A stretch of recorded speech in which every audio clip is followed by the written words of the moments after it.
तो last video में हमने देखा था कि कीटोन्स की इनोलाइजेशन में क्या क्या प्रॉब्लम्स होते हैं और उसके सॉल्यूशन बाय काइनेटिकली और थर्मोडायनामिकली। अब नई चीज़ आती है, dianions allow unusual regioselectivity in alkylation of methyl acetate. अब देखो, लास्ट में हमें कीटोन की रिजियोसेलेक्टिविटी में प्रॉब्लम हो रही थी, तो यहाँ भी अभी एक और प्रॉब्लम ही खड़ी होगी।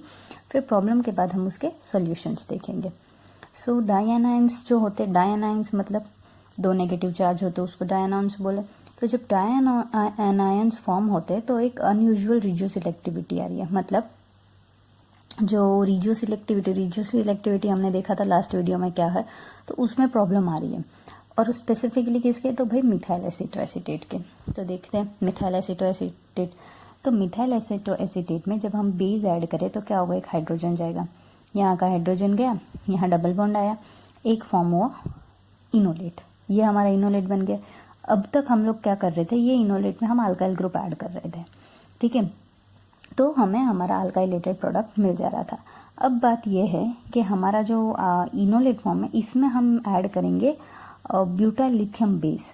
तो अगर हम इसमें ब्यूटाइल लिथियम बेस ऐड करें तो अब क्या होगा पता है, कौन सा हाइड्रोजन जाएगा। देखो यहाँ एक हाइड्रोजन अवेलेबल तो है, 1 2 3, 3 बॉन्ड सेटिस्फाई है, तो एक जो है वो हाइड्रोजन से सेटिस्फाई होगा। मतलब यहाँ एक बॉन्ड यहाँ एक प्रोटॉन अवेलेबल तो है, पर ये ब्यूटाइल लिथियम है तो वो स्ट्रॉन्ग बेस है, तो वो क्या करेगा, ये जो CH3 के जो प्रोटॉन्स है ना, उसको वो एब्स्ट्रैक्ट करेगा। जैसे ही वो प्रोटॉन एब्स्ट्रैक्ट करेगा क्या होगा, यहाँ डबल बॉन्ड फॉर्म होगा, यहाँ, और ये जो डबल बॉन्ड है वो यहाँ शिफ्ट हो गया। तो अब देखो, अब ये इनोलेट फॉर्म हो गया। पहले ये इनोलेट था, फिर यहाँ का हाइड्रोजन जाने की वजह से ये इनोलेट फॉर्म हो गया। फिर कंटिन्यूएशन में ब्यूटाइल लिथियम फिर से डालो, तो अब क्या होगा, देखो ये जो है ना, ये दोनों कंटिन्यूसली एक बाय एक करके नेगेटिव आयन फॉर्म करते रहेंगे। और इससे क्या होगा, जो लिथियम है ना, वो लिथियम एक ऑक्सीजन के पास रहने की जगह, जैसे कि हमें OLi मिल रहा था, तो ये एक ऑक्सीजन में रहने की जगह अब वो 2 ऑक्सीजन के बीच में शेयर होगा। तो हमें ऐसा स्ट्रक्चर मिलेगा जहाँ एक लिथियम 2 ऑक्सीजन के साथ बॉन्ड बनाएगा। फिर अब इसमें जब हम हमारा अल्काइलेटेड एजेंट ऐड करेंगे, जैसे कि अल्काइल हैलाइड ऐड किया हमने, तो अब यहाँ क्या होगा, ये जो अल्काइल ग्रुप है ना, वो यहाँ अटैक होने की जगह यहाँ पे अटैक हो रहा है, ठीक है।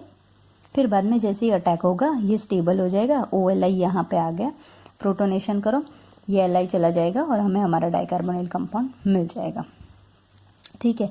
तो अभी हुआ ये कि भाई हमें चाहिए होता है यहाँ अल्काइलेशन, अब हो रहा है यहाँ पे, तो अभी इसका सॉल्यूशन क्या करेंगे, तो enones provide a solution to regioselectivity problems. अब जो इनॉन्स होते, इनॉन मतलब कीटो इनॉन, ठीक है, कीटो जो फॉर्म होता है और फिर उसके बाद अगर वही मैं उसकी जगह डबल बॉन्ड O और ये कर दूँ तो ये क्या हो गया, इनॉन हो गया, इनॉन ग्रुप हुआ, डबल बॉन्ड और कार्बोनिल कंपाउंड। तो ये जो है ना, ये एक सॉल्यूशन प्रोवाइड करते हैं, वो देखते हैं हम कैसे।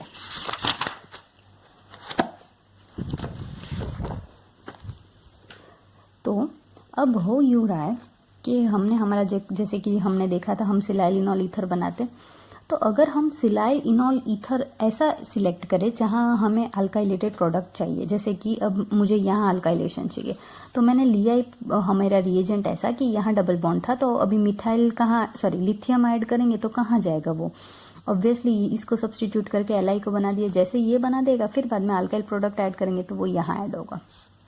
सिमिलरली इनॉल एसीटेट, अभी इनॉल एसीटेट में क्या किया, इन्होंने एक एसीटेट ग्रुप ऐड किया, तो एसीटेट से क्या होगा, ये जो 2 मिथाइल लिथियम के ग्रुप ऐड कर रहे हैं, तो उसमें से जो एसीटेट से एक रिएक्ट कर जाएगा। कैसे, तो एसीटेट मतलब क्या, CH3CO ग्रुप को हम एसीटेट बोलते हैं, तो इसका मतलब इसके पास कार्बोनाइल ग्रुप है, तो एक जो मिथाइल है ना, वो कार्बोनिल के पास रिएक्ट करेगा और हमें जो रिएक्शन यहाँ चाहिए थी वो पॉसिबल हो जाएगी।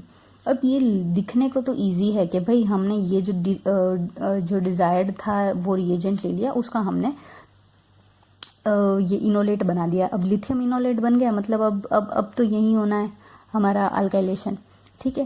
पर ये दोनों कैसे बनेंगे, ठीक है। अब डिजायर्ड अगर मैं डिजायर्ड रिएजेंट बनाऊं तो वो मेरा डिजायर्ड इनोलेट बनेगा, ठीक है। तो इसके लिए मतलब मेरे को जो इनॉल का फॉर्मेशन है उस पर फोकस करना पड़ेगा, वो अगर मेरा सेट हो जाए तो आगे की रिएक्शन हो जाएगी।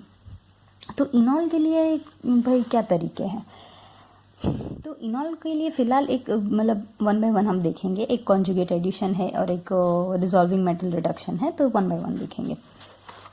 तो जो हम लोग है ना इनॉन की यूज़ करेंगे, इनॉन यूज़ करेंगे मतलब ये जो हमारा alpha beta unsaturated carbonyl compound, enone मतलब मैंने बोला ऐसे होता है, तो ये हुआ, ये अल्फा ये beta, so alpha beta unsaturated carbonyl compound हुआ, ये हमारा इनॉन हुआ, ठीक है।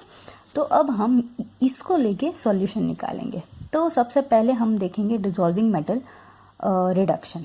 तो मेटल रिडक्शन में क्या होगा, बर्च रिडक्शन। अब बर्च रिडक्शन आता डिटेल में 23 चैप्टर में, 23 मैंने करवाया नहीं है अभी आपको, तो अभी के लिए मैं आपको ये करवाऊंगी नहीं, क्योंकि ये फिर है ना बर्च रिडक्शन जब 23 में करेंगे तो वो एक अच्छा टॉपिक है, तो वो तभी समझना चाहिए क्योंकि वो कंटिन्यूएशन में आ रहा है।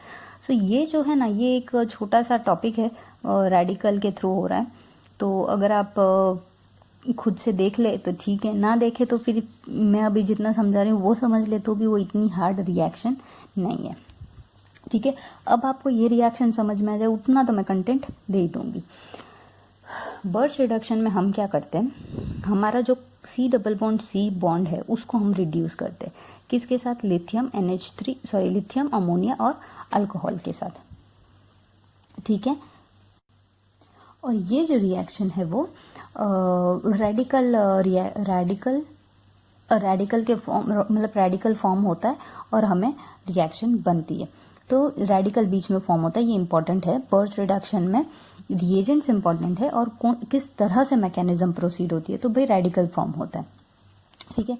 सबसे पहले ये हमारा alpha beta unsaturated carbonyl compound, ठीक है। अब इसमें हमने इलेक्ट्रॉन ऐड किया, इलेक्ट्रॉन ऐड करने की वजह से रेडिकल फॉर्म हुआ, उसमें हम ऐड करेंगे इथेनॉल, इथेनॉल ऐड करेंगे तो अब ये जो हाइड्रोजन था ये यहाँ अटैक हो गया, जैसे ये OH बन जाएगा हम एक और इलेक्ट्रॉन ऐड करेंगे, एक और इलेक्ट्रॉन ऐड करने से क्या होगा, यहाँ पे एक नेगेटिव चार्ज आ जाएगी, ये कार्बन पे जहाँ रेडिकल फॉर्म हुआ था वहाँ पे एक और इलेक्ट्रॉन आया, तो कैसा हो जाएगा, हमारे कार्बन के 3 बॉन्ड्स और उसके ऊपर उसके पास 2 इलेक्ट्रॉन, एक पेयर ऑफ इलेक्ट्रॉन्स, तो उस पर एक नेगेटिव चार्ज आ जाएगी। जैसे ये नेगेटिव चार्ज आ जाएगी हम एक और प्रोटॉन ऐड करेंगे, तो वो प्रोटॉन यहाँ ऐड होगा, ऑब्वियसली प्रोटॉन है मतलब H+ के फॉर्म में, ये यहाँ पे अटैक करेगा और हमें इनोलेट मिल गया, ठीक है। देखो तो इसमें है ना कि क्या क्या चीज़ ज़रूरत पड़ी, तो भाई 2 इलेक्ट्रॉन 2 प्रोटॉन, 2 इलेक्ट्रॉन और 2 प्रोटॉन की ज़रूरत से हमने हमारा रिएक्शन कर लिया। अब देखो ये जो इनॉन था, इनॉन मतलब यहाँ जो हमारा डबल बॉन्ड था कि नहीं, उसी जगह पे इनोलेट फॉर्म होगा और वहीं पे अल्काइलेशन होगा। तो भाई कैसे, जैसे कि ये इनॉन था, यहाँ डबल बॉन्ड था, जब इनोलेट फॉर्म होगा तो ये डबल बॉन्ड यहाँ शिफ्ट हो जाएगा, जैसे ही इनोलेट यहाँ पे फॉर्म होगा मतलब अब हमारा अल्काइलेशन कहाँ होगा, यहाँ पे। तो ये एक हिंट है कि जहाँ पे हमारा इनॉन का डबल बॉन्ड है ना वहीं पे इनोलेट फॉर्म होगा और वहीं पे अल्काइल ग्रुप सब्सटीट्यूट होगा। तो अब आप देखो कि अगर चलो कोई रिएक्शन हिंडर्ड है, जैसे कि यहाँ बहुत सारे ग्रुप है जिसके वजह से यहाँ पे सब अल्काइलेशन नहीं हो पाए, तो मैं एक इनॉन ले लेती हूँ, इनॉन लेके एक ये मेथड है और दूसरा मेथड आएगा, तो अगर वो मेथड से मैं प्रोसीड करूँ तो मुझे जो डिजायर्ड जगह, मतलब बात यह है जहाँ मुझे अल्काइलेटेड ग्रुप चाहिए वहाँ एक डबल बॉन्ड होना चाहिए। तो अगर मैं उस हिसाब से अपना रिएजेंट सिलेक्ट करूँ, तो जैसे रिएजेंट सिलेक्ट करूँगी मुझे डिजायर्ड प्रोडक्ट मिल जाएगा। देखो ये हमें इनोलेट फॉर्म हुआ, अब इसमें मैं अल्काइलेशन करूँ ना तो पॉसिबिलिटी है कि भाई यहाँ भी अटैक हो सकता है, यहाँ भी अटैक हो सकता है, पर हमारा इनोलेट यहाँ फॉर्म हुआ इसलिए यहाँ पे अटैक होगा, ठीक है। तो कोई एक पोजीशन को, कोई एक रीजन को हम लोग रिएक्टिव ज़्यादा बनाएं कि हमारा अल्काइलेशन वहाँ होगा, तो हम लोग क्या बोलेंगे उसको, रीजियो स्पेसिफिकली हमने रिएक्शन किया, रेडियो सिलेक्टिविटी, एक स्पेसिफिक रीजन पे हमें अटैक चाहिए। तो भाई अटैक कब होगा, जब तक वो चीज़ रिएक्टिव ना हो तब तक अटैक नहीं होने वाला। तो हम क्या करेंगे, पहले वो चीज़ को रिएक्टिव बनाएंगे। अब रिएक्टिव बनाने के 2 तरीके, या तो हम डायरेक्टली रिएक्टिव चीज़ ही लेके हमारा प्रोडक्ट बना ये अल्काइलेशन कर दे, या तो दूसरी चीज़ की जो हमारा रिएक्टिव प्रोडक्ट है, सॉरी रिएक्टिव रिएजेंट है, उसको हम बीच में बना एज अ इंटरमीडिएट, मतलब हमारा रिएक्शन चल रहा और वो जो रिएक्टिव इंटरमीडिएट बन गया तो समझो वो रिएक्शन हो गया। जैसे कि यहाँ हमने लिया इनोन, शुरुआत हमने इनोन से की, हमारा बन गया इनोलेट और इनोलेट फिर यहाँ से अल्काइलेशन कर देगा। ठीक है, एक और एग्जांपल देख लेते हैं। ये हमारा एक रिजियो आइसोमर है। एक रिजियो आइसोमर का मतलब क्या, इसका दूसरा रिजियो आइसोमर कौन सा होगा, ये डबल बॉन्ड अगर यहाँ पे हो, देखो ये डबल बॉन्ड यहाँ पे कैसे आया, OLI। ठीक है, अब देखो जब प्रोटॉन जाता है तो उसके पास दो पॉसिबिलिटी है, या तो वो CH2 के दोनों में से एक प्रोटॉन से लेके जाएगा बेस, या तो वो यहाँ का एक प्रोटॉन ले जाएगा। पॉसिबिलिटी दोनों है, मतलब ये डबल बॉन्ड यहाँ भी बन सकता है और वो डबल बॉन्ड यहाँ भी बन सकता है। अब ये प्रोसेस करके हमने जैसे कि मतलब हमने यही स्पेसिफिकली कंपाउंड लिया होगा, अगर हम ये प्रोडक्ट कंपाउंड ले, ये कार्बोनिल, ये अल्फा, ये बीटा, ये कंपाउंड ले, तो इससे क्या होगा, हमारा इनोलेट का फॉर्म होगा, यहाँ पे फॉर्म होगा, तो ये हमारा one of the regio isomer, one of the two. तो दूसरा रिजियो आइसोमर कौन सा होगा, अगर ये डबल बॉन्ड अगर यहाँ हमारा इनोलेट फॉर्म होता तो ये रिजियो आइसोमर दूसरा है। तो ये रिजियो आइसोमर हमने इंटेंशनली, मतलब हमने फॉर्म की, ये खुद बे खुद नहीं हुआ, ये हमने खुद ने मतलब एक मेथड के थ्रू हमने ये रिजियो आइसोमर को बनाया।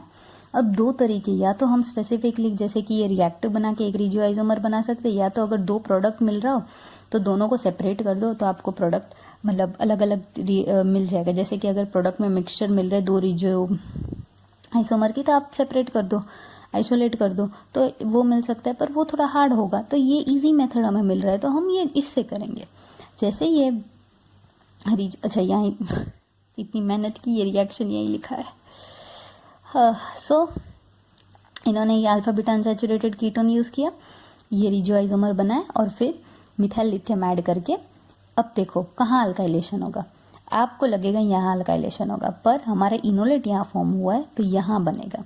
और इनोलेट यहाँ क्यों फॉर्म हुआ, क्योंकि हमारा अल्फा बीटा सब अनसैचुरेटेड कंपाउंड हमारा रिएजेंट है, तो इनॉन के वजह से ये फॉर्म हुआ। ठीक है, तो ये आपको पता कैसे चले, तो कभी भी देखो अल्फा, पहले देखो कि भाई बर्च रिडक्शन के रिएजेंट्स है, अगर है तो देखो कंपाउंड क्या, अगर अल्फा बीटा अनसैचुरेटेड कार्बोनिल है तो हिंडर्ड क्या है नहीं, वो सब मत देखो। यहाँ एक्चुअली में जाना चाहिए, अगर ये नॉर्मल रिएक्शन होता, अगर ये डबल बॉन्ड यहाँ नहीं होता तो क्या होता, ये हाइड्रोजन जाता क्योंकि CH2 ज़्यादा रिएक्टिव है, पर ये इनॉन के वजह से और हमारा बर्च रिडक्शन की मेथड के वजह से ये तरीके से प्रोसेस हो रहा है। तो आप देखो दो तीन चीज़ें नोट आउट कर लो, बर्च रिडक्शन होना चाहिए, अल्फा बीटा अनसैचुरेटेड कार्बोनिल होना चाहिए, तो हमें जहाँ हमारा डबल बॉन्ड है वहीं हमारा अल्काइलेटेड ग्रुप आएगा। ठीक है, एक और रिएक्शन देख लें। अच्छा, अब आपने ये देखा, अब ये खुद से करो। ठीक है, कोशिश करके देखो, अगर मिल जाते प्रोडक्ट अच्छी बात, ना मिले तो और अच्छी बात, आप सीख रहे हो, गलत करोगे तो। ठीक है, तो अब मैं एक्सप्लेन कर दूं, यहाँ इनोन मतलब हमारा इनोलेट यहाँ फॉर्म होगा, मतलब अल्काइलेशन यहाँ होगा। फ़र्क सिर्फ इतना है कि ये एक नई चीज़ है कि ये ये अबाउ द प्लेन है और ये बिलो द प्लेन है। तो बात सिर्फ इतनी आती है कि ज़रूरी नहीं है ये ऊपर हो और ये नीचे ही आए, बात ये है कि ये दोनों एक दूसरे के ऑपोजिट प्लेन में आएंगे, क्योंकि ये एक बड़ा ग्रुप है, तो इसलिए ये क्या करेगा, ये जो ग्रुप था इसके ऑपोजिट ग्रुप में आएगा। ठीक है, ऑपोजिट पोजीशन में आएगा। और फिर वैसे भी हम लोग ये जो सिलेक्टिव फॉर्मेशन ऑफ डायस्टीरियोमर्स है उसको हम 32 और 33 चैप्टर में डिटेल में करेंगे। नेक्स्ट आता है मेथड, दूसरा एक और मेथड, कॉन्जुगेट एडिशन टू इनॉन्स। सबसे पहले देखते हैं कि कॉन्जुगेट एडिशन क्या होता है। तो भाई कॉन्जुगेट एडिशन मतलब 1,4 एडिशन को हम कॉन्जुगेट एडिशन बोलते हैं। तो भाई 1,4 एडिशन क्यों, क्योंकि 4th पोजीशन पे न्यूक्लियोफाइल ग्रुप जो है हमारा अटैक होता है, इसलिए हम बोलते हैं उसको 1,4 एडिशन। और 1,4 एडिशन मतलब कैसे पोजीशंस आएंगे उसको, ये हमारा कार्बोनिल ग्रुप, ये हमारा डबल बॉन्ड, सो इट्स 1 2 3 4, मतलब जो हमारा इनॉन ग्रुप था उसमें कार्बोनिल से 1 स्टार्ट, 1 2 2 3 और 4, मतलब हमारा न्यूक्लियोफाइल यहाँ अटैक होगा। ठीक है, सो देखते वो हमारा सोल्यूशन कैसे बना। तो ये हमारा alpha beta unsaturated carbonyl compound है, देख लो ये इनोन है। तो जब इनोन में हम कॉन्जुगेट एडिशन करेंगे, कॉन्जुगेट एडिशन करने से क्या होगा, हमारा जो न्यूक्लियोफाइल है वो यहाँ पे अटैक करेगा। सो जैसे ये न्यूक्लियोफाइल यहाँ पे अटैक करेगा, जैसे देखो ये जैसे यहाँ पे अटैक करेगा, इसका मतलब ये डबल बॉन्ड यहाँ पे शिफ्ट होगा।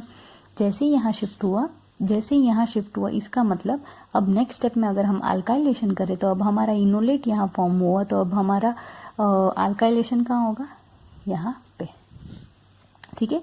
यहाँ ई प्लस मतलब अल्काइलेशन, क्योंकि ये इलेक्ट्रोफाइल ही अल्काइल ग्रुप होता है, अल्काइल ग्रुप इलेक्ट्रोफिलिक होता है और इसलिए ये यहाँ पे। अच्छा, अगर ये अल्काइल ग्रुप की जगह प्रोटोनेशन करो, मतलब प्रोटॉन ऐड करो, तो क्या होगा, यहाँ प्रोटॉन ऐड होगा।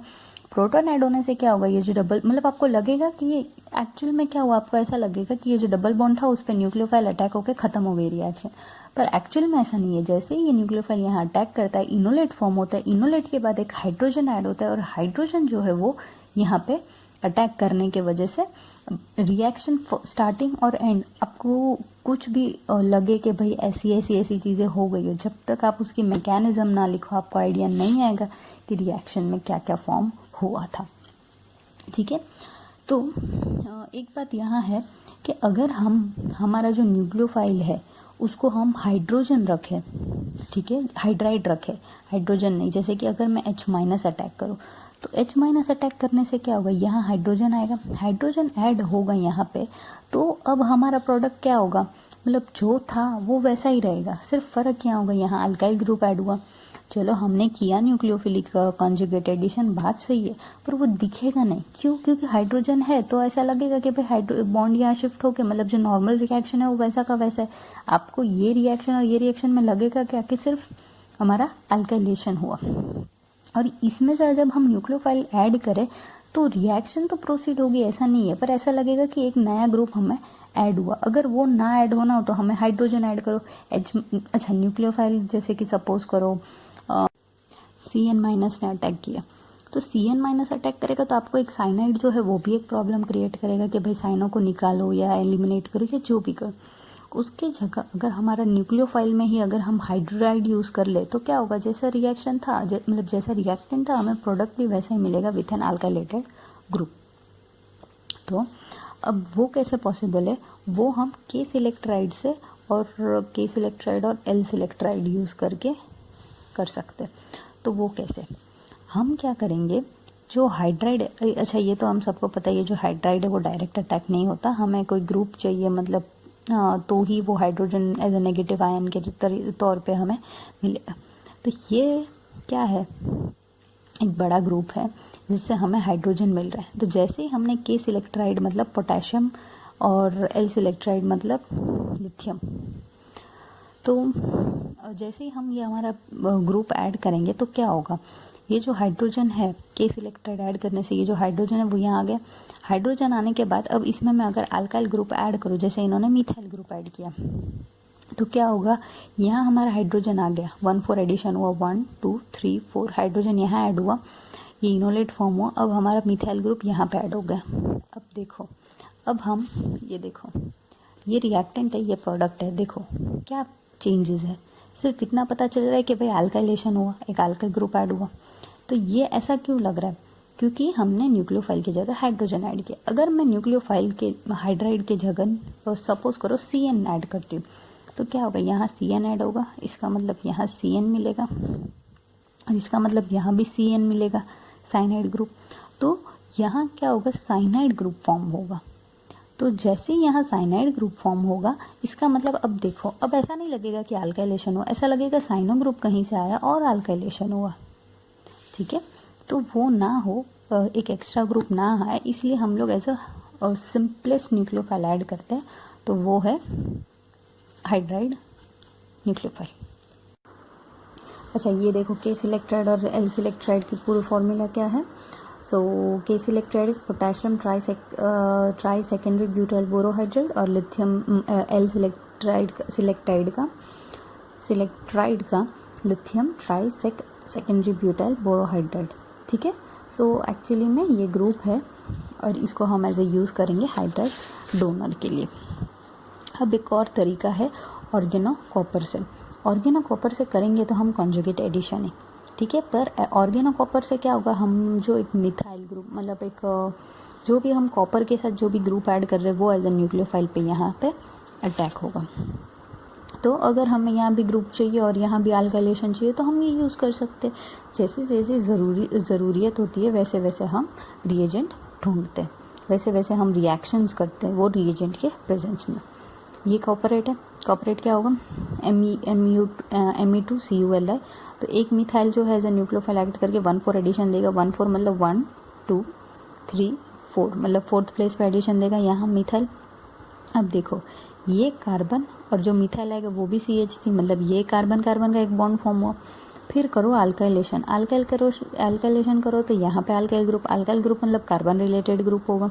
मतलब यहाँ एक ही रिएक्शन में हमने 2 कार्बन कार्बन नए बॉन्ड फॉर्म किए, ठीक है, ये ध्यान दिया। अच्छा, कार्बन कार्बन बॉन्ड फॉर्म करना बहुत मुश्किल चीज़ है वैसे, पर हमने फॉर्म कर लिए।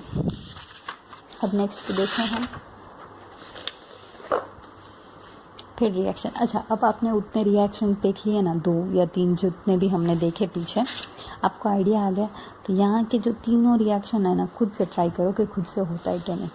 देखो यहाँ क्या लिखा है, मतलब जितना भी किया ना उसको समराइज़ करो, जितना भी आप करते जाओ ना उसको समराइज़ करते करते करते फिर रिएक्शन करो। अब यहाँ 2 चीज़ें ऐड की है तो कंफ्यूज मत हो। सबसे पहले आपको पता होना सिलिकॉन है, सिलिकॉन कहाँ अटैक करेगा, ऑक्सीजन पे, और ये कॉपर जो है कॉपर कहाँ अटैक करेगा, 4th पोजीशन। तो 1 2 3 4 मतलब यहाँ पे अटैक हुआ, ठीक है, देख लो। फिर हम लोग ऐड करेंगे हमारा MELI से क्या होगा, ये जो सिलिकॉन है ये चला जाके हमारा लिथियम ऐड होगा, लिथियम अटैक हो जाएगा। OLi, ये जैसे ही OLi फॉर्म हुआ हम अपना अल्काइल हैलाइड ऐड करेंगे। अल्काइल हैलाइड में इसने डाई हैलाइड यूज़ किया, डाई हैलाइड यूज़ करे तो क्या होगा, रिंग फॉर्म हो जाएगा। ये तो पता चल रहा है क्योंकि एक अल्काइलेशन ग्रुप एक अल्काइल ग्रुप इधर आएगा, फिर जब दूसरा बेस है वो दूसरे अल्काइल ग्रुप से अटैक करने से पहले ये जो हैलाइड है वो जाके यहाँ पे अटैच हो जाएगा, बन गया, ठीक है। मतलब एक बार आप करके देखो, बुक में जितना भी आपको पता चलता है, मतलब आपने जितना भी अभी तक सीखा, खाली एक बार बिना देख के ये तीनों रिएक्शंस खुद से ट्राई करके देखो, ओके। सो ये जो कंपाउंड है ये एक नया कंपाउंड है, अभी तक हमें आया नहीं है। सो ये है स्पाइरो कंपाउंड। स्पाइरो कंपाउंड मतलब एक कार्बन जो है वो एज अ ब्रिज है 2 साइक्लिक रिंग के लिए। सो ये स्पाइरो कंपाउंड है, डिटेल में हम आगे जाके जब चैप्टर में आएगा तब देखेंगे, फिलहाल अभी के लिए सिर्फ इंट्रोडक्शन है। नेक्स्ट रिएक्शन, सो आप बिना देख के करो, मैं एज्यूम कर लिया आपने बिना देखे कर लिया है। ऑर्गेनो कॉपर 1 2 3 4 4th पे ये Me देगा। जैसे ही Me देगा alkylation from less hindered phase, alkylation होगा कहाँ होगा, यहाँ पे होगा, यहाँ पे, बट हिंडर्ड साइड मतलब अबाउ द प्लेन और बिलो द प्लेन होगा, ठीक है। फिर से एक और कंपाउंड, ये हमारा कॉपर रिएजेंट। अच्छा, कभी भी है ना रिएक्शन थोड़ा भी चेंज करे ना तो डर मत जाना रिएक्शन देख के। अब अभी तक हमें ये रिएक्टेंट में आ रहा था, ये एरो पे आ रहा था, तो आपको अच्छे से पता चल जाता है ये ऑपोजिट हो गया, तो डरो मत। ये कॉपर वाला रिएजेंट है, तो इसका मतलब अभी तक हम क्या लिख रहे थे, Me2 कॉपर लिखे, तो इसका मतलब क्या, ये जो एक कॉपर था, एक हमारा एटम था पॉजिटिव चार्ज और 2 अल्काइल ग्रुप, ठीक है, उसमें से एक अल्काइल ग्रुप अटैक हो रहा था। यहाँ देखो सेम चीज़ थोड़ा अलग फॉर्म, यहाँ लिथियम की जगह MgBr+ है, कॉपर में 2 अल्काइल ग्रुप सेम नहीं है, दोनों अलग है, एक अल्काइल ग्रुप ये है, दूसरा अल्काइल ग्रुप R है। तो R तो हमें पता नहीं, तो हम इसको पूरा ग्रुप को यहाँ सब्सटीट्यूट करेंगे, पर ये बड़ा ग्रुप है तो हम बीच में इंटरमीडिएट स्टेप में AR लिखेंगे, ठीक है। वो कहाँ अटैक होगा, 1 2 3 4 यहाँ पे अटैक होगा। 1,4 एडिशन हुआ, अल्काइल हैलाइड ऐड किया, अल्काइल हैलाइड कहाँ अटैक होगा, ऑब्वियसली यहाँ पे, तो जैसे यहाँ पे अटैक होगा। अच्छा, ये फिर से अबाउ द प्लेन और बिलो द प्लेन, ये तो आपको दिख के ही पता चल जाता है कि ये जो प्लेन में होगा इसके ऑपोजिट प्लेन में ही हमारा अल्काइल ग्रुप ऐड करेगा, क्योंकि ये कितना हिंडर करेगा हमारा अल्काइल ग्रुप को, ठीक है। सो ये प्रोडक्ट मिल गया। अच्छा, ये तीनों रिएक्शंस इजी थी, अगर आपको तीनों अच्छे से बिना देखे आ गई हो तो बहुत अच्छी बात है, और अगर ना आई हो तो आप प्रैक्टिस करते रहें। Next, synthesis of prostaglandin E2। अब जो प्रोस्टाग्लैंडिन है ना वो एक्चुअली एक इम्पॉर्टेंट बायोलॉजिकल मॉलिक्यूल है। तो ये बात फिर वही हो जाती है जो अब तक हम देखते आ रहे हैं कि हम जो भी चीज़ पढ़ते तो उसका पीछे कोई ना कोई सिग्निफिकेंस या कोई ना कोई रीज़न तो होता ही है। तो अब तक हम लोग जो करते आ रहे थे इनोलेट फॉर्म करके उसका अल्काइलेशन कर रहे, तो वो तो जितने भी स्टेप्स था हमने किए ना वो सारे ये प्रोस्टाग्लैंडिन E2 के सिंथेसिस में यूज़ हो रहा है। तो इसलिए ये इम्पॉर्टेंट है। जो भी चीज़ बायोलॉजिकली इम्पॉर्टेंट होगी ना वो केमिस्ट्री के लिए तो इम्पॉर्टेंट होगी, क्योंकि एनीथिंग रिलेटेड टू बॉडी हम लोग को कभी भी, जैसे कोई बीमारी है, हम एक बार बॉडी का मैकेनिज्म समझ लेना तो हम कोई भी अगर बीमारी है तो उसका सॉल्यूशन निकाल सकते हैं। इसलिए कोई भी चीज़ जो बायोलॉजिकल इम्पॉर्टेंट है वो केमिस्ट्री के टर्म्स में तो हमेशा इम्पॉर्टेंट रहेगी। सो अब देखते हैं हम प्रोस्टाग्लैंडिन E2 की सिंथेसिस। सबसे पहले ये जो हमारा रिएजेंट है इसमें हमने ब्यूटाइल लिथियम ऐड किया, ये आयोडीन हट के लिथियम आ गया। अब देखो ये CuI ऐड हुआ और alpha beta unsaturated carbonyl compound. समझो CuI है तो क्या होगा, कॉन्जुगेट एडिशन होगा।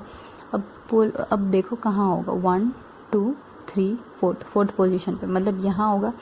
कौन से प्लेस में होगा, अब देखो ये अबव द प्लेन है, ये ऑलरेडी सिलिकॉन है R3, मतलब इमेजिन करो सिंपलेस्ट ग्रुप अल्काइल CH3। तो अगर सिलिकॉन CH3 CH3 CH3 तो ये पूरा हिंडर्ड पोजीशन हो गया। और हिंडर्ड पोजीशन कहाँ होगा, नीचे।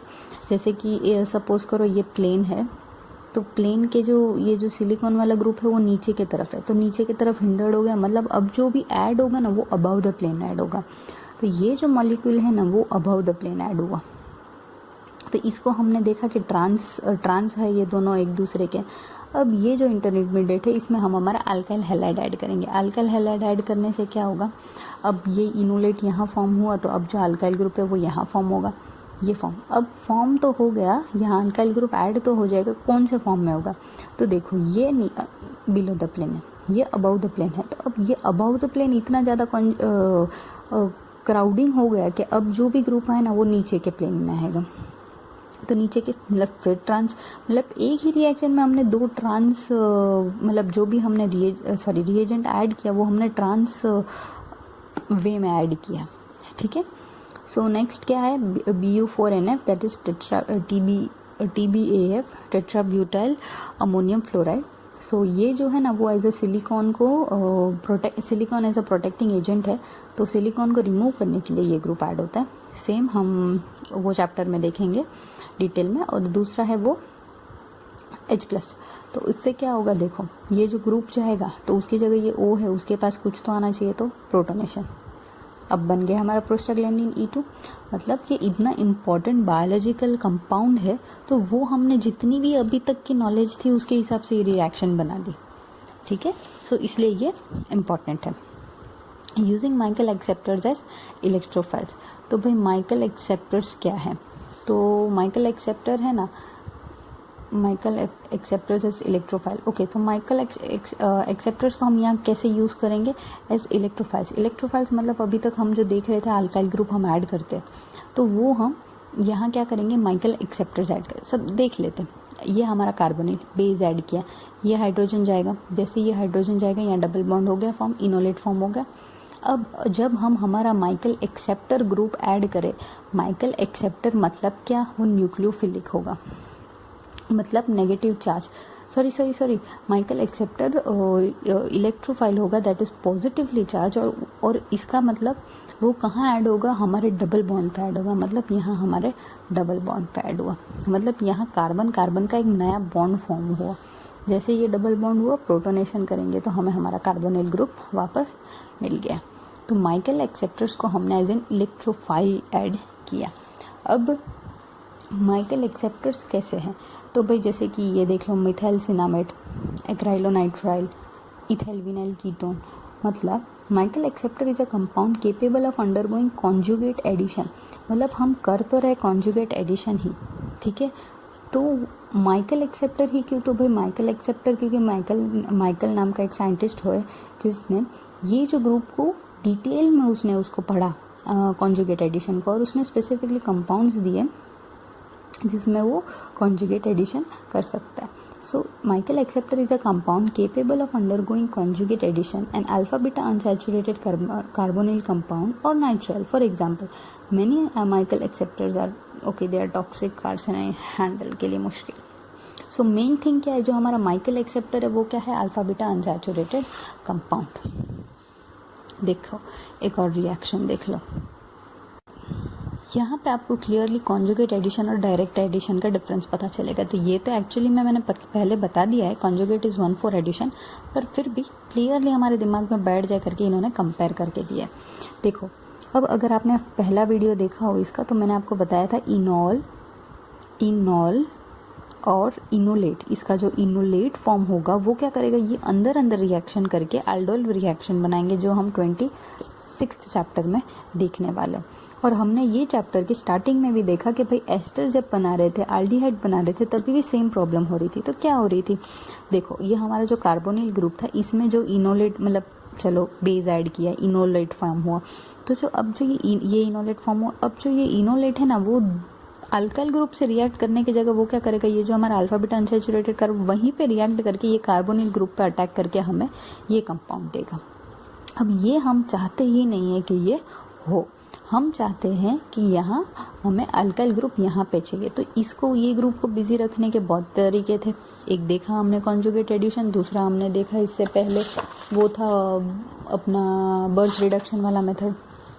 तो अब देखो कॉन्जुगेट एडिशन में क्या करेंगे, जैसे ही इसमें आप कॉन्जुगेट एडिशन ऐड करो, मतलब 1 2 3 4 फोर्थ पोजीशन पे हमारा ये ग्रुप ऐड हो गया। कॉन्जुगेट मतलब जो भी ग्रुप हम ऐड करें, माइकल एक्सेप्टर या कोई भी ग्रुप, एक हमने देखा ऑर्गेनो कॉपर का तरीका था, जैसे हम ऑर्गेनो कॉपर डालें या माइकल एक्सेप्टर डालें तो क्या होगा, कॉन्जुगेट एडिशन होगी।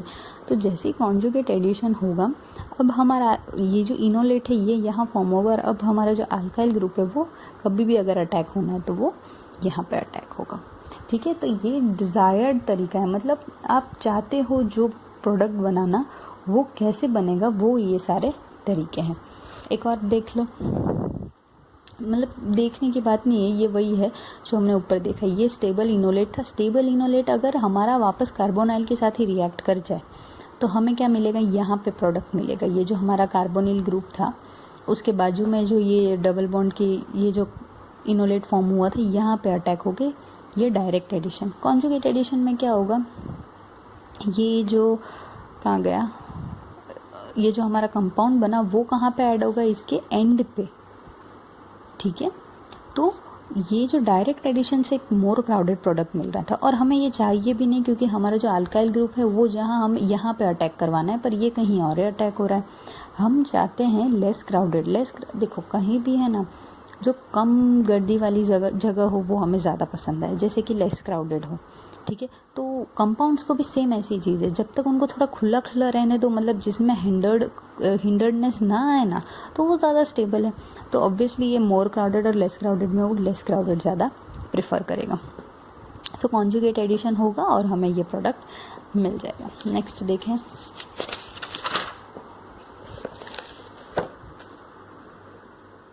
ओके, सो अभी तक हमने जो भी किया उसका समराइज है कि conjugate addition is thermodynamically controlled, direct addition is kinetically control. तो जैसे कि कॉन्जुगेट एडिशन में हमने देखा जो हमारा प्रोडक्ट था वो स्टेबल बन रहा था, तो वो ऑब्वियसली थर्मोडायनामिकली। काइनेटिकली में जो मतलब डायरेक्ट एडिशन में जो प्रोडक्ट मिल रहा था वो क्या बन रहा था, आल्डोल। मतलब जैसे ही हमारा एक कार्बोनिल मॉलिक्यूल जैसे ही वो इनोलेट में कन्वर्ट हो जा रहा था, फटाफट से ये इनोल दूसरा कार्बोनिल मॉलिक्यूल के साथ रिएक्ट करके आल्डोल मतलब सेल्फ कंडेंसेशन दे रहा था। तो सेल्फ कंडेंसेशन दे दिया, मतलब ये जो प्रोडक्ट मिला ये स्टेबल नहीं है, पर स्पीड में तो यही होगा, काइनेटिकली यही प्रोडक्ट फॉर्म होगी। ठीक है, तो कॉन्जुगेट एडिशन से थर्मोडायनामिकली कंट्रोल्ड है, जो स्टेबल से प्रोडक्ट ज़्यादा देगा, और डायरेक्ट एडिशन से काइनेटिकली कंट्रोल्ड है।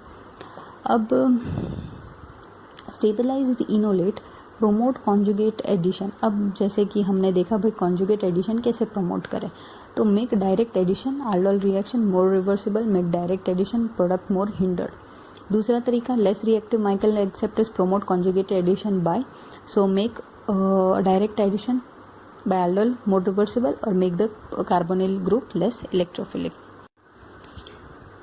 तो भाई ये चारों एक्चुअली में लगा बहुत हार्ड होगा आपको, चारों एक साथ बोल गई मैं, पर एक्चुअली में इसका मतलब क्या, कि भाई कॉन्जुगेट एडिशन हमें प्रमोट करना है। क्यों? क्योंकि स्टेबली कंट्रोल्ड वो है, स्टेबली कंट्रोल मतलब स्टेबल प्रोडक्ट वो, सॉरी थर्मोडायनेमिकली कंट्रोल मतलब स्टेबल प्रोडक्ट वो देता है। तो कॉन्जुगेट एडिशन हम कैसे करेंगे, कैसे प्रमोट करेंगे? तो जैसे कि अगर स्टेबलाइज्ड इनोलेट्स हो, जैसे कि इनोलेट जो है वो स्टेबलाइज हो, तो अगर चांसेस बने कि हमारा इनोलेट और कार्बोनाइल रिएक्ट करके सेल्फ कंडेंसेशन बना है, तो वो ज़्यादा रिवर्सिबल होना चाहिए। अब रिवर्सिबल मतलब बन गया, वापस रिवर्स होकर ये दोनों अलग अलग हो जाने चाहिए। अब देखो ये कैसे कर सकते हैं? तो आल्डल प्रोडक्ट मोर हिंडर्ड, जैसे कि ये जो प्रोडक्ट बन रहे हैं ना वो ज़्यादा अगर हिंडर्ड प्रोडक्ट मिले तो वो क्या होगा, वापस रिटर्न हो जाएगा इसमें। चलो काइनेटिकली स्पीड है इसलिए ये रिएक्शन होगा, हमें प्रोडक्ट मिल जाएगा, पर ये हिंडर्ड है इसलिए क्या करेगा, ये वापस इनोलेट और कार्बोनाइल में अलग अलग बन जाएगा। तो ये एक तरीका है। दूसरा तरीका माइकल एक्सेप्टर से। तो माइकल एक्सेप्टर से हम कॉन्जुगेट एडिशन कैसे करेंगे? सेम पहला कि हमारा जो डायल्डोल रिएक्शन था वो हम ज़्यादा रिवर्सिबल बनाएंगे। दूसरा making the carbonyl group less electrophilic, हमारा जो कार्बोनिल ग्रुप है उसको अगर हम इलेक्ट्रोफिलिक कम बनाए। अब इलेक्ट्रोफिलिक कम कैसे बनेगा? इलेक्ट्रोफिलिक मतलब उस पर पॉजिटिव चार्ज होगी तो वो नेगेटिव को अटैक करेगा। तो इसकी पॉजिटिविटी हम कम कैसे करें? अगर इसके पास कोई भी ऐसा ग्रुप हो जो ऑलरेडी इसके जो कार्बन का जो इलेक्ट्रॉन्स कम है उसको सेटिस्फाई कर रहा हो, तो इसकी इलेक्ट्रोफिलिसिटी कम हो जाएगी। तो हम ये 2-4 तरीकों से हमारा कॉन्जुगेट एडिशन को प्रमोट कर सकते हैं।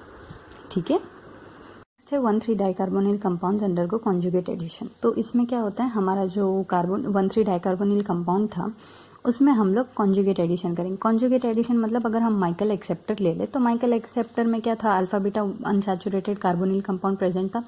तो इसमें फिर हम हमारा 1,3 डाइकार्बोनिल ग्रुप ऐड करेंगे। तो इससे क्या होगा, इसका जो इनोलेट फॉर्म होता है वो और ये दोनों CC बॉन्ड फॉर्म करेंगे, क्योंकि 1 2 3 4 फोर्थ पोजिशन पे एडिशन होगा तो ये दोनों बॉन्ड बनाएंगे। देख लेते हैं कैसे। अच्छा, ये बात होगी कि हम लोग माइकल एक्सेप्टर ले रहे और हम 1,3 डाइकार्बोनिल ले रहे। 1,3 डाइकार्बोनिल की स्पेशलिटी ये है कि हम इसको ज़्यादा रिएक्टिव बना दें तो हमें एस्टर चाहिए दोनों तरफ। तो COOET इस तरफ COOET इस तरफ COOET, तो 4 COOET। देखो प्रोडक्ट में क्या बन रहा है, हमारा टेट्रा एसीटेट बन रहा है, यहाँ भी सॉरी टेट्रा एस्टर प्रोडक्ट बन रहा है। तो देखो ये रिएक्शन मतलब जो कार्बन का बॉन्ड बनाना था वो इम्पोर्टेंट था। पहले बॉन्ड देख लेते फिर डिटेल में बात करते। तो ये जो है ये कहाँ जाके अटैक हुआ, यहाँ पे 1 2 3 फोर्थ पोजीशन पे ये दोनों ने बॉन्ड बनाया। तो ये देखो ये हमारा ये कंपाउंड है डाइथाइल मेलोनेट। जैसे ही वो फोर्थ पोजीशन पे मतलब ये कार्बोनिल का CO 1 2 3 और 4 फोर्थ पोजीशन पे आया। ठीक है, तो ऐसे हमारा प्रोडक्ट बना। अब देखो ये है 4 एस्टर ग्रुप। तो एस्टर ग्रुप को हाइड्रोलिसिस करना आसान है। जैसे कि हाइड्रोलिसिस कर दो, एस्टर ग्रुप हाइड्रोलिसिस हो जाएगा COH में। अगर आपको COH चाहिए तो ठीक है, नहीं चाहिए तो डिकार्बोक्सिलेशन करके CO2 निकाल दो। सो एस्टर का हाइड्रोलिसिस, चलो हमें टेट्रा एस्टर प्रोडक्ट मिल गया है, पर अगर हमें नॉर्मल नहीं सिंपल कंपाउंड्स बनाना है जैसे कि आल्डिहाइड हो या फिर कार्बोनिल हो, तो हम लोग जैसे रिएक्शन होती है, अगर रिडक्शन की ज़रूरत पड़े, ऑक्सीडेशन की ज़रूरत, तो उस हिसाब से हम लोग रिएक्शन को स्टेप डाउन करते जाएंगे। तो ये जो एस्टर ग्रुप है उसको निकालना आसानी है। अच्छा, अभी तक हम प्रैक्टिस कर रहे थे तो हम 3 रिएक्शन पढ़ के 2 रिएक्शन की प्रैक्टिस कर रहे थे। अब यहाँ आप देख लो, ये एक रिएक्शन आपने समझ ली क्या था, मैं फिर से समझा दूँ। ये 1,3 डाइकार्बोनिल कंपाउंड, इसका इनोलेट क्या फॉर्म होगा, देखो यहाँ से हाइड्रोजन जाएगा, जैसे यहाँ से हाइड्रोजन जाएगा यहाँ एक डबल बॉन्ड फॉर्म होगा और ये O- होगा। ठीक है, ये कार्बोनिल वैसा का वैसा ये इनोलेट फॉर्म हो। जैसे ये इनोलेट फॉर्म होगा ये कहाँ अटैक करेगा, इस पे। तो ये कैसे अटैक करेगा, ये है माइकल एक्सेप्टर। तो माइकल एक्सेप्टर मतलब कॉन्जुगेट एडिशन होगा। कॉन्जुगेट माइकल एक्सेप्टर मतलब alpha beta unsaturated carbonyl compound, और alpha beta unsaturated carbonyl compound पे क्या होगा, 1,4 एडिशन होगा। देखो 1 2 3 4, तो ये और ये दोनों ने बॉन्ड बना दिया। इतना सिंपल है। ठीक है, एक बार ये आपको थोड़ा कॉम्प्लिकेटेड लग रहा होगा क्योंकि ये सिंप्लीफाइड वर्जन है और फिर यहाँ आके हम लोग ये इलाबोरेटेड वर्जन है और ये सिंप्लीफाइड वर्जन है, तो आपको कन्फ्यूजन लगता होगा। एक बार बुक में बनाओगे तो आपको पता चल जाएगा ये COET एक ही है। ये एक रिएक्शन आपने देख लिया। अब इसके हिसाब से आप 1 2 3 4 5 पाँचों के 5 रिएक्शन कर सकते हो, कोशिश करो। मिल जाए तो अच्छी बात, ना मिले तो प्रैक्टिस करते रहो। फिर से देख लेते हैं एक और बार ये अच्छा ये इन्होंने इनकी मैकेनिज्म दी है। जैसे कि देखो इससे हमारा स्टेबलाइज्ड इनोलेट फॉर्म हुआ। स्टेबलाइज इनोलेट फॉर्म होने के बाद ये इसके साथ माइकल एक्सेप्टर के साथ रिएक्ट करेगा 1/4 एडिशन 1 2 3 4 यहाँ पे ऐड हुआ। ये एक तरफ COET एक तरफ COET टेट्रा एस्टर प्रोडक्ट मिल गया। सॉरी तो 5 रिएक्शन नहीं 4 ही, ये तो मैकेनिज्म थी। अब बनाओ ये रिएक्शन, ठीक है। मैं अजम्पशन कर ले रही हूँ कि आपने कर लिया। ये हमारा इनोलेट फॉर्म करेगा। कैसे फॉर्म करेगा? ये एक कार्बोनिल है तो इसके एक पे ऑक्सीजन माइनस होगा और यह हमारा इनोलेट फॉर्म होगा यहाँ, और ये जो है ये कार्बोनिल रहेगा। जैसे ये इनोलेट फॉर्म होगा तो 1 2 3 4th पोजीशन पे एडिशन, मतलब ये ऐसे बॉन्ड बनाएंगे। ये कार्बन और ये कार्बन दोनों बॉन्ड बनाएंगे। देख लो ये वी शेप जो है ये यहाँ पे यहाँ से लेके इधर बॉन्ड बनाएंगे। बन गया? अच्छा ये मुझे एक्सप्लेन करने में मुश्किल ही हो रही है, पर आप एक बार बुक में लिखोगे, स्ट्रक्चर ट्राई करोगे तो पता चल जाएगा। इतनी चीज़ याद रखो, इसका जो इनोलेट फॉर्म होता है तो इनोलेट का तो यहीं से रिएक्शन होने वाला, और ये जो माइकल एक्सेप्टर है उसका 4th पोजीशन पे एडिशन कर लो तो हमारा जो कार्बन कार्बन बॉन्ड है वो वहाँ बनेगा। अच्छा ये एक नई चीज़ है, देखो मैं बता रही थी एस्टर की हाइड्रोलिसिस करनी आसानी है, तो ये एस्टर इसका हाइड्रोलिसिस किया, एसिड हाइड्रोलिसिस, तो क्या हुआ ये चला गया CO2 के फॉर्म, मतलब ये एसिड में कन्वर्ट हुआ और ये CO2 के फॉर्म में निकल गया। ये दोनों एसिड चाहिए था तो इन्होंने ये दोनों एसिड रहने दिए। फिर हम लोग ऐसे क्या करते हैं और AC2O के साथ रिएक्ट करते हैं। वो क्या है? CH3CO एसिटिक एनहाइड्राइड के साथ रिएक्ट करते हैं। अब एसिटिक एनहाइड्राइड के साथ रिएक्ट करेंगे तो क्या होगा? एक मॉलिक्यूल ऑफ वाटर चला जाएगा, एक मॉलिक्यूल H2O चला गया, COO हाँ बन गया हमारा एनहाइड्राइड प्रोडक्ट। ये एसिटिक एनहाइड्राइड के साथ रिएक्ट किया, 1 मॉलिक्यूल ऑफ वाटर गया और हमें हमारा प्रोडक्ट मिल गया एनहाइड्राइड। सो ऐसे एस्टर को हम लोग आसानी से दूसरे ग्रुप्स में कन्वर्ट कर सकते हैं। सेम मैं फिर से बता रही हूँ, ये तीनों रिएक्शन अब खाली एक फर्स्ट रिएक्शन अगर आप समझ गए तो उसके बेसिस पे सॉल्व कर सकते हो। 1 2 3 4 4th पोजीशन पे इनोलेट का फॉर्म होगा यहाँ, ये दोनों रिएक्ट करके बना देंगे ये कंपाउंड। अगेन यहाँ फ़र्क इतना कि एसिड के प्रेजेंस में इन्होंने इनोलाइजेशन किया, जैसे ही करेंगे प्रोडक्ट मिल गया। सेम रिएक्शन, प्रोडक्ट मिल गया। ये तीनों रिएक्शन में मैं मैकेनिज्म नहीं समझा रही क्योंकि जो आगे हमने पढ़ा वही है, पर अगर आपको डाउट्स हो तो मैं आपको डिटेल में एक्सप्लेन कर दूंगी, पर एक बार आप कोशिश करोगे तो आपको आइडिया आ जाएगा। जब तक आप पेन और बुक ना पकड़े ना तब तक बोलना नहीं कि ये आसान है, ठीक है। एक बार करो, कोशिश करो, ना हो फिर बताना कि भाई नहीं हो रहा, मैं एक्सप्लेन करवा दूंगी। नेक्स्ट है अल्कली मेटल स्पेशली सोडियम और potassium enolates can undergo conjugate addition. मतलब कुछ नहीं है, हमारा जो अल्कली मेटल है सोडियम और पोटेशियम, अब तक हम देख रहे थे लिथियम यूज़ कर रहे थे, सिलिकॉन यूज़ कर रहे थे ऑक्सीजन के साथ, तो उसके जगह हम लोग सोडियम और पोटेशियम भी यूज़ करके रिएक्शन बना सकते हैं। सेम रिएक्शंस जो अभी तक हम ऊपर देख के आ रहे थे सेम। हमारा इनोलेट ने इन्होंने टर्शरी ब्यूटॉक्साइड के साथ रिएक्ट किया, मतलब कीटो और इनोल, मतलब ये वापस डबल बॉन्ड हो गया कार्बोनिल के साथ। अब फिर से इस तरफ का फॉर्म हुआ इनोलेट, पहले इस तरफ का था, अब इस तरफ का इनोलेट फॉर्म हुआ। जैसे इस तरफ का इनोलेट फॉर्म होगा क्या होगा? माइकल एक्सेप्टर 1 2 3 4 4th पोजीशन पे, तो ये कार्बन और ये कार्बन ने 4th पोजीशन, देखो ये बॉन्ड बन गया, ये हमारा प्रोडक्ट, सॉरी ये डबल बॉन्ड यहाँ शिफ्ट हो जाएगा और ये हमारा प्रोडक्ट मिल गया। सही है। ये भी सेम रिएक्शन इन्होंने फिर से दिखाई है।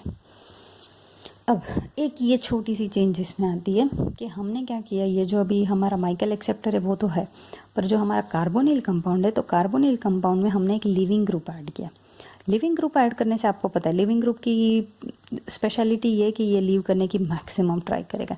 तो अब देखते क्या होगा, रिएक्शन जैसी होनी चाहिए वो देख लेते। इनोलेट यहाँ फॉर्म होगा, ये जो हमारा माइकल एक्सेप्टर है वो यहाँ अल्फा बीटा अनसैचुरेटेड करके 1,4 एडिशन देगा, तो ये दोनों कार्बन के बॉन्ड्स बने। जैसे ये दोनों बॉन्ड बनाते हैं, अब देखो ये बन गया बॉन्ड। अब क्या होगा, ये जो क्लोरीन है ना, ये मतलब निकलने की तैयारी करेगा कि भाई, मतलब देखो ये जो 1,4 एडिशन में जो अभी ऑक्सिलेट आयन क्या बोल रही हूँ, ये हमारा जो ऑक्सीजन पे जो नेगेटिव चार्ज आया, तो ये जो चार्ज है ना, ये यूजुअली प्रोटॉन ऐड करते तो ये OH हो जाता है, ठीक है। अब यहाँ क्या, या तो फिर ये डबल बॉन्ड वापस शिफ्ट होगा, पर यहाँ इनोलेट फॉर्म है ना, तो ये क्या करेगा, फटाफट ये जो कार्बोनिल है यहाँ भी, जैसे ये Cl माइनस जाएगा तो यहाँ प्लस चार्ज आएगा, तो जैसे ये है ना, ये जाएगा, ये फटाफट इसके साथ एक बॉन्ड बना लेगा। मतलब जैसे ये ग्रुप जो है, ये प्रोटोनेशन होने की जगह ये सबसे पहले इसके साथ बॉन्ड बना देगा। क्यों? क्योंकि ये जो Cl है लीव करेगा, लीव करने की टेंडेंसी रखेगा। जैसे ये Cl लीव करेगा, ये दोनों बॉन्ड बना देंगे। जैसे ये बॉन्ड बना देंगे, देखो अब ये क्या बना, ट्राइंगल बना, साइक्लोप्रोपेन रिंग बन गई। और उसके साथ क्या बचा, ये COOET, COOET। तो इसको इन्होंने ये जो सिंबल है, इसका मतलब ये कि इसकी जो स्पेसिफाई नहीं किया कि ये दोनों कौन से प्लेन में, जैसे कि अबाउ द प्लेन है या फिर बिलो द प्लेन है या फिर दोनों बिलो द प्लेन है, तो इनकी जो लोकेशन है ये स्पेसिफाई नहीं की है, तो उसके लिए ऐसे ऐसे सिंबल यूज़ किए। सो दैट्स इट, ये इतना टॉपिक यहाँ ख़त्म होता है। अब और 2-3 पेज बचे, मतलब एक और वीडियो बनेगा। ये चैप्टर एक्चुअली में बहुत धीरे धीरे चल रहा है, क्योंकि पहले तो ये जो डिवाइस है उसकी प्रॉब्लम हो रही है, मेरा कैमरा इतना अच्छा है नहीं, और मुझे अभी लॉकडाउन की वजह से नया अवेलेबल भी नहीं है। और दूसरी बात कि ये चैप्टर में इतने सारे कॉन्सेप्ट्स हैं ना, कि मैं आपको जितना, अगर मैं स्पीड में करवाऊँ ना, तो ये चैप्टर ख़त्म तो हो जाएगा 2-3 वीडियो में, पर आप लोग को समझ में नहीं आएगा, तो उसका कोई मतलब नहीं मेरा वीडियो बनाने का। इसलिए मैं कोशिश कर रही हूँ कि एक वीडियो में सिर्फ 3 टॉपिक्स भी कवर हो, तो डिटेल में कवर हो। सो इसलिए ये थोड़ा लेट जा रहा है। इसका एक लास्ट 4th वीडियो बनेगा आई गेस, और 4th वीडियो बन जाएगा तो बस एक, मतलब ये वीडियो के बाद एक और वीडियो बनेगा, मुझे नंबर याद नहीं है, 3 पेज बचे, तो वहाँ पे हमारी ये चैप्टर ख़त्म हो जाएगा। सो अगर आपको कोई डाउट्स हो तो आप कमेंट सेक्शन में मुझे कमेंट कर दीजिए, या तो मेल कर दीजिए, तो जिससे आपके डाउट्स क्लियर हो जाएंगे। सो नेक्स्ट वीडियो में मिलते हैं।